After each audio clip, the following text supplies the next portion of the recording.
1980 கொலை குற்றவாளியாக சத்தியமங்கலம் வனப்பகுதியில தலைமறைவாக வாழ்க்கையை வாழ்ந்து வந்தவர் பழனிசாமி. அன்றைய போக்குவரத்து துறை அமைச்சரும் தன்னுடைய தாய்மாமன் மகனுமாகிய ஈரோடு முத்துசாமி தயவால் தப்பித்தார். இல்லையெனில் சேலம் மத்திய சிறையில் ஆயுள் தண்டனை கைதியாக கம்பி எண்ணி கொண்டிருப்பார். இல்லையெனில் மரண தண்டனை விதிக்கப்பட்டு இன்னொரு இந்திரலோகத்தை விட்டு சென்றிருப்பார் பழனிசாமி. ஊழலுக்கு பேர் போனவர் பழனிசாமி. 692 கோடி ரூபாய் ஊழல் தொடர்பாக முன்னாள் முதலமைச்சர் எடப்பாடி பழனிசாமியிடம் விசாரணை நடத்த சரி ஊழலுக்கு பேர் போனவர் இல்ல, ஊழலின் அதிபதி பழனிசாமி. 4800 கோடி ரூபாய் முறைகேடு நடைபெற்றதாகவும் இதுகுறித்து அப்போதைய முதலமைச்சர் எடப்பாடி பழனிசாமி மீது வழக்கு பதிவு செய்ய கோரி தவழ்ந்து தாவேக்காவிடம் கூட தவழ்ந்தவருங்க பழனிசாமி. கொடி பறக்குது,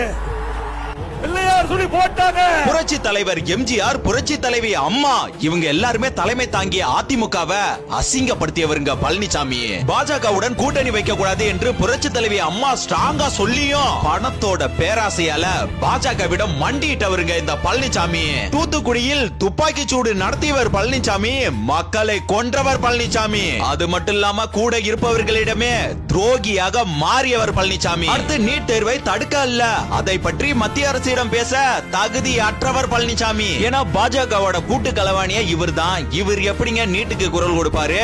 தமிழ்நாட்டுல இந்தி மொழியை திணிக்க நினைப்பவர்களுக்கு உழைக்கும் கரமாக இருப்பவர் இந்த பழனிசாமி. தமிழ்நாட்டுக்கு தேவையில்லாத இந்த பால்சாமி ஜிஎஸ்டி பற்றி ஒரு நேரம் கூட சிந்திக்க மாட்டாரு. பார்ப்பதற்கு வெள்ளை வேட்டி சட்டையுடன் பளபளப்பாக இருப்பார். ஆனால் போடும் வேஷம் எல்லாம் சினிமா நடிகர்களே தோத்துருவாங்க. தற்போது கூட மகளிர் தொகை மாதம் 2000 ரூபாய், ஆண் பெண் இருவருக்குமே ஃப்ரீ பஸ்னு வாக்குறுதி கொடுத்திருக்காருங்க. ஏற்கனவே பல லட்சம் கோடி கடன்ல தமிழகம் மூழ்கி போயிருக்கு. இதெல்லாம் எப்படிங்க சாத்தியம்? இது எப்படி சாத்தியம் அப்படின்றத விட இவரால இது சாத்தியமா அப்படின்றது ஒரு கேள்விக்குறிதானே. விவசாய பெருங்குடி மக்களே, இவர் ஒரு விவசாயி என்று உங்களை ஏமாற்றி பார்க்கிறார். உங்களை நீங்களே ஏமாற்றி விடாதீர்கள். பிறகு நீங்கள் அல்ல, தமிழகமே ஏமாந்து போற நிலை ஏற்படும். நாட்டை காக்க, தமிழகத்தை மீட்க யோசித்து வாக்களியுங்கள்.